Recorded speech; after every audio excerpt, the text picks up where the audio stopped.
राजस्थान की कमान अपने हाथों में संभालने के बाद से ही भाजपा विधायक एक्शन मोड में नजर आ रहे हैं। कुछ ऐसा ही श्रीगंगानगर में भी देखने को मिला, जब गंगानगर विधायक जयदीप बिहानी एकाएक जिला अस्पताल पहुंचे और व्यवस्थाओं का जायजा लिया। इतना ही नहीं, अस्पताल में व्याप्त अव्यवस्थाओं पर विधायक जयदीप बिहानी ने नाराजगी जाहिर की और संबंधित कर्मियों को लताड़ लगाई। जानकारी के मुताबिक श्रीगंगानगर विधायक जयदीप बिहानी आज सुबह जिला अस्पताल पहुंचे। यहाँ उन्होंने वार्डों में बने शौचालयों का निरीक्षण किया। शौचालयों में व्याप्त अव्यवस्था पर उन्होंने अस्पताल कर्मियों तथा ठेकेदार के कार्मिक को लताड़ लगाई तथा व्यवस्थाओं में सुधार करने की हिदायत दी।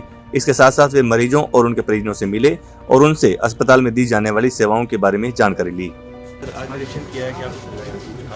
नहीं, खामियों की बात ये जी, देखिए व्यवस्था सुधारने से सुधरती है। तो आज डॉक्टर साहब से मिले हैं, बढ़िया सकारात्मक रूप से बात हुई है। जो सुविधाएं हमें चाहिए हॉस्पिटल में या जिन सुविधाओं की हम लोग उपेक्षा करते हैं, तो वो डॉक्टर साहब को बता दिया। सारा स्टाफ, जो मेन स्टाफ थे, नर्सिंग स्टाफ थे, सारे लोग यहाँ हैं। डॉक्टर साहब से ये भी निवेदन किया भी नशा मुक्ति के लिए हमें स्थान उपलब्ध करवाओ, थोड़ा सेक्रेटरी भी उपलब्ध करवाओ और आपके नर्सिंग स्टाफ भी। तो डॉक्टर्स ने भी कहा भी हम अपनी वॉलेंटियर सर्विस देंगे, वॉलेंट्री सर्विस वो भी देंगे। और CMHO के अंडर कुछ स्टाफ है जो सरप्लस है वहाँ, तो उनको यहाँ नशा मुक्ति के लिए हम कॉल कर लेंगे। आज अमर जी बोर्ड, डॉक्टर कैलाश जी फलोट, क्यों अमर जी बोर्ड आज गंगानगर के सबसे सीनियर लोगों में मेरे गार्जियन है। आप लोगों की देख रेख में मैं आगे काम करूँगा और मेडिकली डॉक्टर कैलाश फलोट जी से ज़्यादा कोई नहीं समझ सकता। हमारा उद्देश्य भी यही है भी जो जिस डिपार्टमेंट से संबंधित है उसी डिपार्टमेंट से हम सामाजिक लोगों की सेवाएं लें। और आप लोग बड़े सहर्ष तैयार हो गए हैं और डॉक्टर साहब जैसे हॉस्पिटल की जिम्मेदारी डॉक्टर साहब ने संभाली और मेडिकली समझते भी डॉक्टर साहब ही हैं। अननेसेसरी कोई आदमी यहाँ आकर के हस्तक्षेप करे, उसकी बजाय जो जिस फील्ड का आदमी है, क्यों अननेसेसरी तो लोगों का काम उंगली लगाना है। उंगली लगाने से जो आदमी काम को नहीं समझता वो हॉस्टाइल भी हो सकता है। हॉस्टाइल होकर के बेबुनियाद आरोपों पर किसी के लिए हम ऊंचा नीचा हों, इसकी बजाय तो टेक्निकल जो आदमी जिस फील्ड का जानकार है उनका होना ज़्यादा ज़रूरी है।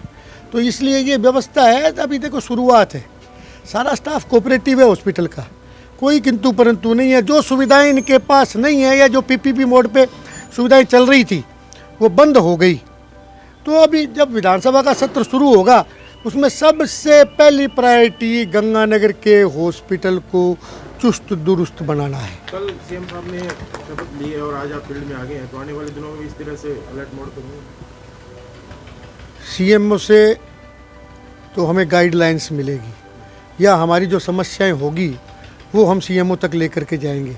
लेकिन गंगानगर के बीच में रहना तो मेरा अपना फ़र्ज है ना, तो इससे तो कोई ताल्लुकात नहीं है। ठीक है, रिजल्ट के बाद ये जो 10 दिन खराब हुए हैं वो 10 दिन खराब नहीं कह सकता मैं, लेकिन वो भी एक आवश्यकता थी जयपुर में जाकर के मिलना। तो 10 दिन का बैकलॉग समझो आप।